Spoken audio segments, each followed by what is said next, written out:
Le jour où j'ai reçu ce message, j'étais en train de préparer le dîner du dimanche pour 6 personnes. 6 personnes qui ne viendraient jamais. Bonsoir Françoise. Nous avons décidé que votre présence aux repas familiaux n'est plus souhaitée. Merci de votre compréhension. Cordialement, Amélie. Un message. 43 mots. 28 ans de maternité balayés d'un revers de pouce sur un écran de téléphone. Mais laissez-moi vous raconter ce qui s'est vraiment passé ce dimanche-là. Et surtout, ce qui a commencé 3 mois plus tôt, quand j'ai entendu ma belle-fille prononcer des mots qui allaient changer le cours de ma vie pour toujours. Je m'appelle Françoise Moreau. À 58 ans, j'ai consacré ma vie à ma famille avec la dévotion silencieuse que ma génération considère comme naturelle. Veuve depuis 8 ans, j'ai transformé ma solitude en force tranquille, mes économies en générosité et mon amour maternel en bouée de sauvetage permanente pour mon fils unique, Thomas. Pendant des années, j'ai payé leur loyer, contribué à leur crédit immobilier, ouvert des comptes joints pour leur urgence qui se transformaient invariablement en vacances aux Baléares ou en nouveau mobilier de salon. 1 000 € par mois, parfois plus. Un sacrifice que je considérais comme un investissement dans leur bonheur. Ce dimanche de septembre, le soleil automnal filtrait à travers les rideaux de dentelle de ma cuisine quand mon téléphone a vibré. J'ai lu le message 1 fois, puis 2 fois. Puis j'ai posé l'appareil sur le plan de travail avec une précision chirurgicale et j'ai continué à éplucher mes pommes de terre. L'ironie, c'est que je m'y attendais. 3 mois plus tôt, j'avais oublié mon sac dans leur salon après l'un de ces dîners familiaux où je jouais le rôle de la belle-mère reconnaissante. En remontant chercher mes affaires, j'avais entendu Amélie au téléphone avec sa sœur. Sa voix portait dans l'escalier avec cette arrogance particulière des gens qui se croient à l'abri des oreilles indiscrètes. Tu ne peux pas imaginer comme elle m'agace avec ses sourires forcés et c'est ma chérie à tout bout de champ. Une vraie sangsue émotionnelle. Heureusement qu'elle paie pour avoir le droit de nous supporter. Un rire cristallin. Cruel. Thomas n'ose rien dire, évidemment. Mais entre nous, on attend juste qu'elle claque pour hériter et être enfin tranquille. J'avais descendu les marches sur la pointe des pieds, récupéré mon sac et murmuré un bonne soirée poli avant de regagner ma voiture. Mes mains tremblaient en insérant la clé de contact, mais mon visage restait parfaitement composé. 40 ans de politesse française ne s'effacent pas en une soirée. Durant le trajet de retour, une étrange sérénité m'avait envahi. Pas de la colère, pas de la tristesse. Quelque chose de plus froid, de plus précis. Une clarté d'esprit que je n'avais plus ressentie depuis la mort de mon mari. Ce soir-là, j'avais sorti tous mes relevés bancaires. Tous. 8 années de virements, de chèques, de petits coups de pouce qui s'élevaient à une somme astronomique. 73 000 €. De quoi acheter une belle voiture. Ou refaire entièrement ma maison. Ou voyager pendant 3 ans. J'avais tout noté dans un carnet, avec la méticulosité d'une comptable. Date, montant, motif. Aide loyer octobre 2019, 800 €. Contribution crédit novembre 2020, 1 200 €. Urgence vétérinaire, leur chat, 340 €. Leur chat qui, soit dit en passant, me griffait systématiquement quand j'essayais de le caresser. Pendant 3 mois, j'avais continué à jouer mon rôle. La belle-mère généreuse et légèrement envahissante qu'il supportait moyennant finance. J'apportais des gâteaux faits maison que personne ne finissait. Je complimentais la décoration de leur salon acheté avec mon argent. Je posais des questions sur leur travail avec un intérêt fin. Et je préparais ma sortie. Car voyez-vous, j'ai travaillé 35 ans comme assistante juridique dans un cabinet d'avocats spécialisé en droit de la famille. J'ai vu défiler des centaines de situations de manipulation financière, d'abus de confiance déguisés en liens familiaux. Je savais exactement ce que je faisais. Et surtout, je savais exactement comment le défaire. Le message d'Amélie n'était que la dernière pièce du puzzle. L'autorisation officielle de mettre mon plan à exécution. J'ai terminé d'éplucher mes pommes de terre en pensant à toutes ces soirées où j'avais souri poliment en les regardant planifier leur prochain week-end à Deauville. Financés par mes économies de retraite. Justifiés par leur fin de mois difficile qui coïncidait étrangement avec leurs envies de restaurants gastronomiques. Le lendemain matin, lundi, j'ai appelé ma banque. Bonjour, je souhaiterais fermer tous mes comptes joints et annuler tous mes virements automatiques. Oui, tous. Non, ce n'est pas une erreur. La conseillère, Madame Dubois, me connaissait depuis 15 ans.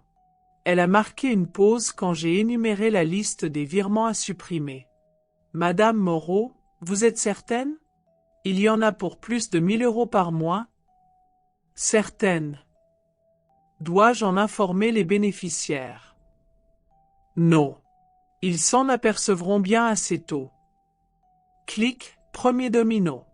Le mardi, j'ai contacté Maître Rousseau, l'un des avocats pour qui j'avais travaillé. Un homme discret, efficace, qui me devait quelques services après toutes ces années de collaboration. Françoise. Quelle surprise. Que puis-je faire pour vous?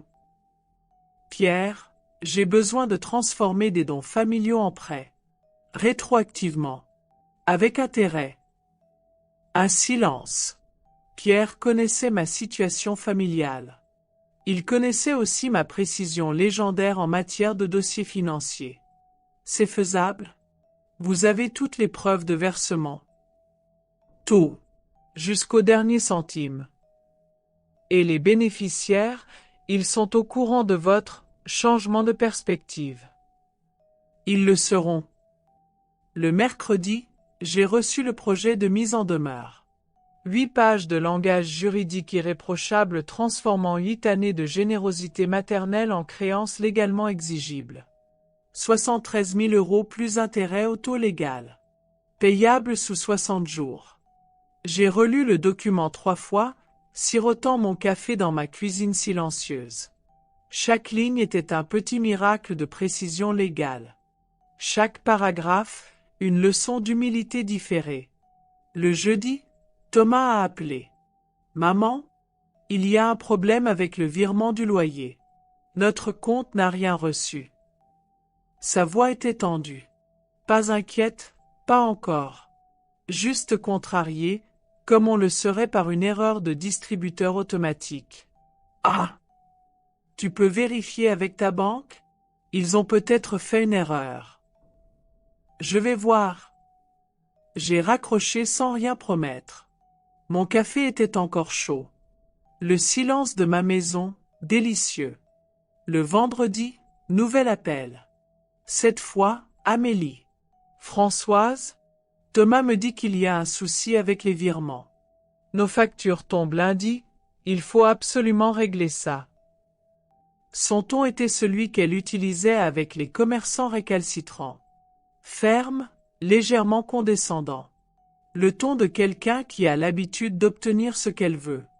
Je verrai. Comment ça, vous verrez? Françoise, on a des échéances. J'ai entendu. Et j'ai raccroché. Ce soir-là, j'ai cuisiné pour moi seul pour la première fois depuis des années.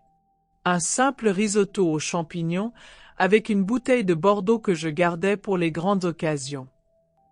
J'ai mangé en regardant les informations, sans avoir à supporter les commentaires d'Amélie sur la mauvaise qualité des journalistes actuels. Le silence était magnifique. Pendant tout le week-end, mon téléphone a sonné. 16 appels de Thomas. 12 d'Amélie. 4 messages vocaux de plus en plus pressants. Je les ai tous écoutés, assise dans mon fauteuil préféré, avec la patience tranquille d'un chat observant une souris prise au piège. Maman, rappelle-moi, c'est urgent. Françoise, qu'est-ce qui se passe? Vous ne répondez jamais. Maman, je ne comprends pas. Qu'est-ce qu'on a fait? Ah, Thomas. Mon petit garçon de 32 ans qui découvrait soudain que les virements automatiques n'étaient pas un droit divin. Le lundi matin, J'ai posté la mise en demeure. Recommandé avec accusé de réception. L'employé de la poste, Madame Martinez, a sourcillé en voyant l'épaisseur de l'enveloppe. C'est important. Très. J'ai gardé le récépissé comme un trophée. Les choses ont commencé à s'accélérer mardi après-midi. Thomas a débarqué chez moi sans prévenir, rouge, essoufflé, tenant à la main l'enveloppe que je reconnaissais parfaitement. « Maman, qu'est-ce que c'est que cette plaisanterie ?» Il agitait les papiers comme s'ils allaient s'envoler.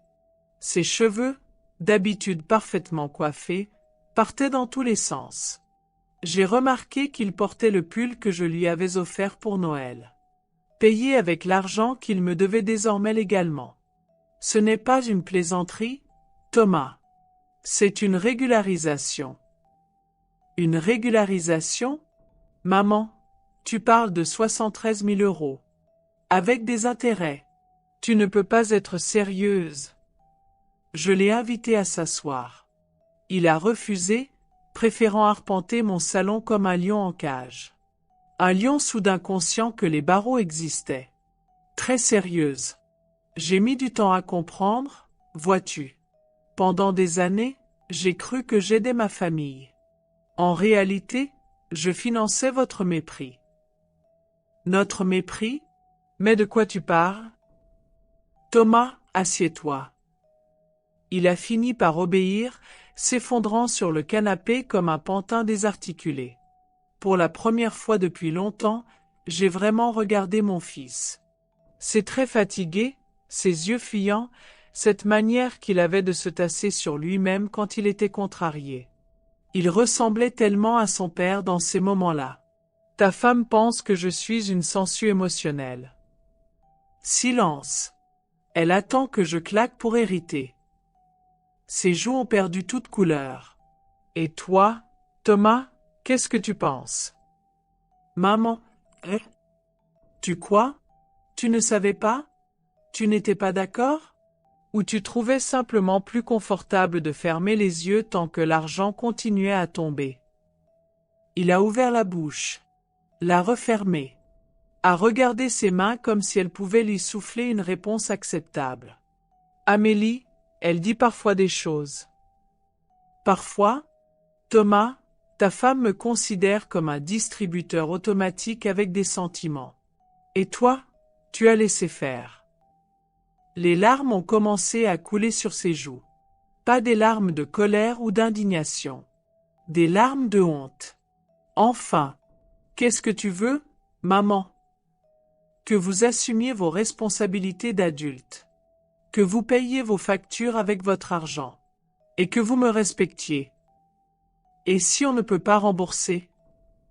Alors vous apprendrez ce que signifie vivre selon ses moyens. Il est parti sans un mot de plus. J'ai regardé sa voiture s'éloigner par la fenêtre de la cuisine, en finissant mon thé. Dehors, les feuilles commençaient à jaunir. L'automne approchait, avec ses promesses de renouveau. Les semaines suivantes ont ressemblé à une chorégraphie silencieuse. Thomas appelait tous les jours, laissait des messages de plus en plus désespérés. Amélie avait d'abord tenté l'approche directe, colère, indignation, menace de me couper de mes petits-enfants hypothétiques. Puis elle avait changé de stratégie, adoptant un ton mielleux qui me donnait la nausée. « Françoise, ma chérie, nous devons parler. Il y a eu un malentendu. » Malentendu. Comme si j'avais mal compris le sens du mot sensu. J'ai maintenu le silence. Parfait, absolu, thérapeutique. Chaque appel non décroché était une petite victoire. Chaque message effacé sans écoute, un pas de plus vers ma liberté. Au bout d'un mois, ils ont commencé à vendre. D'abord les gadgets, la télévision géante du salon, la machine à café de luxe, la console de jeu. Puis les bijoux d'Amélie. Puis la voiture de Thomas. Je l'ai su par Madame Leclerc, ma voisine, qui avait vu Thomas descendre de l'autobus avec ses courses. À pied. Par tous les temps. Il a l'air fatigué, votre fils. Vous ne vous voyez plus. Non. Plus maintenant. C'est dommage. La famille, c'est important. Certaines familles. Pas toutes. Pendant ce temps, ma vie se transformait. Sans les 1 000 € mensuels qui quittaient automatiquement mon compte, j'avais découvert une liberté financière inattendue. J'ai commencé à voyager. Week-end à Prague, semaine en Toscane, croisière sur le Danube.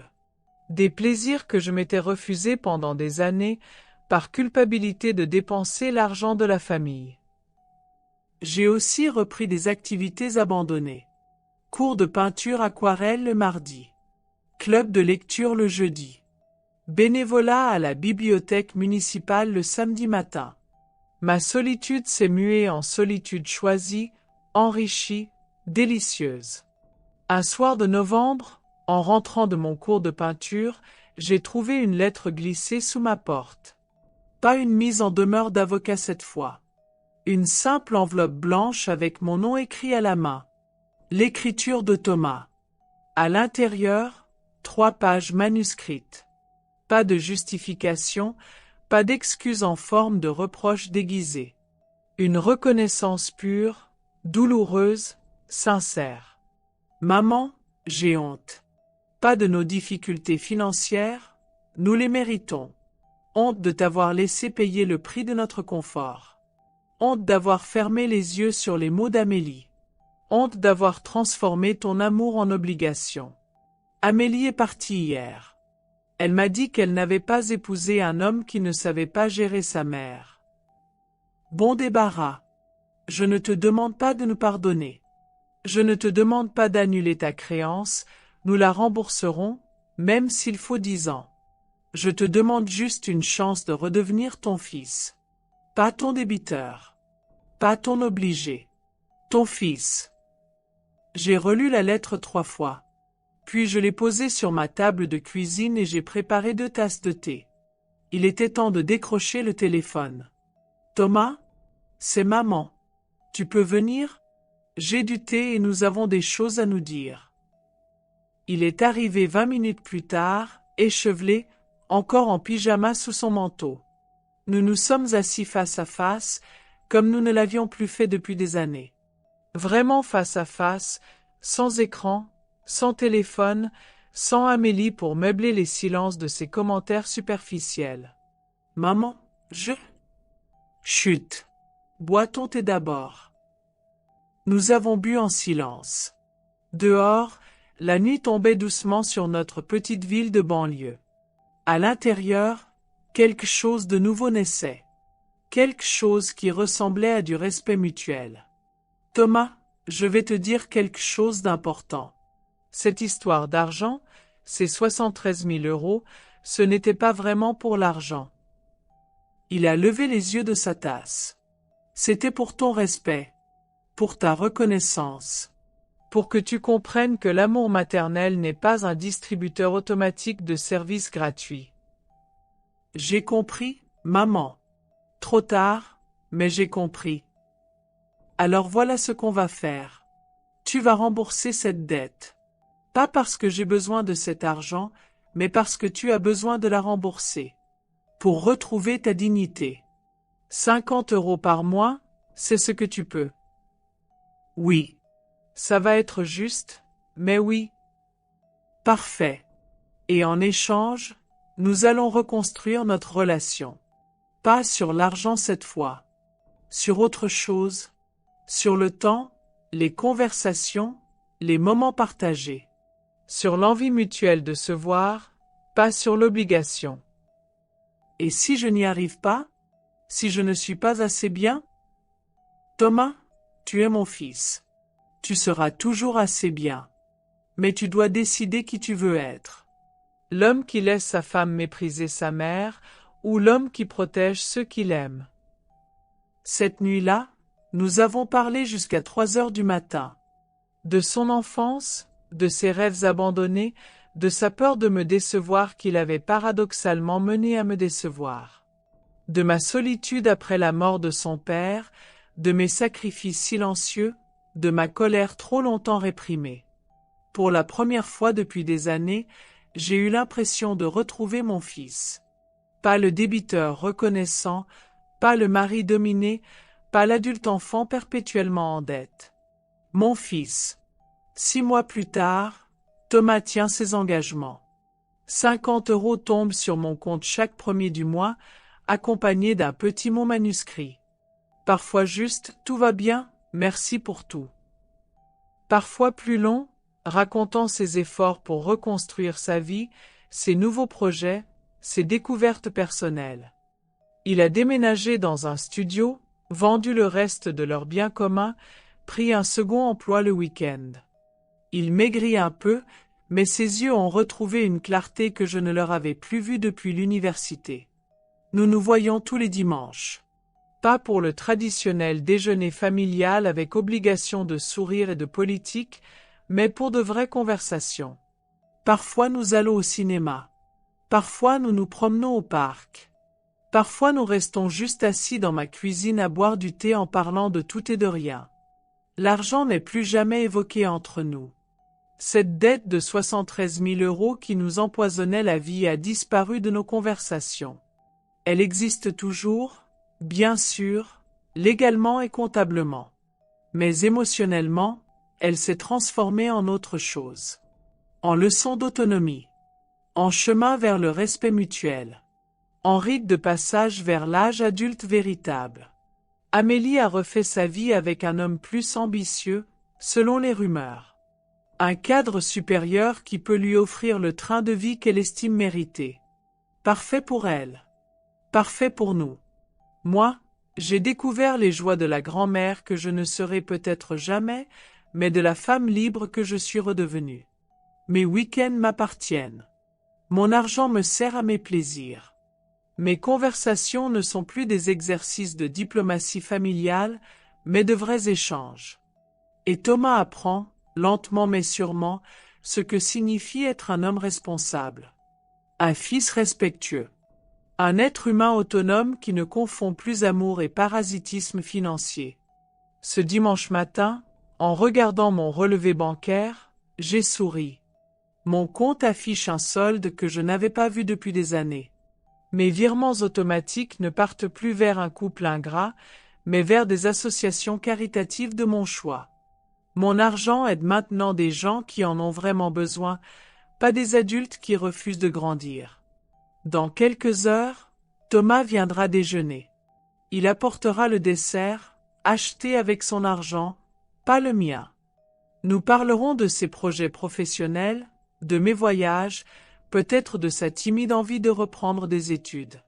Nous rirons ensemble, vraiment ensemble, sans l'ombre d'une manipulation financière planant au-dessus de nos têtes.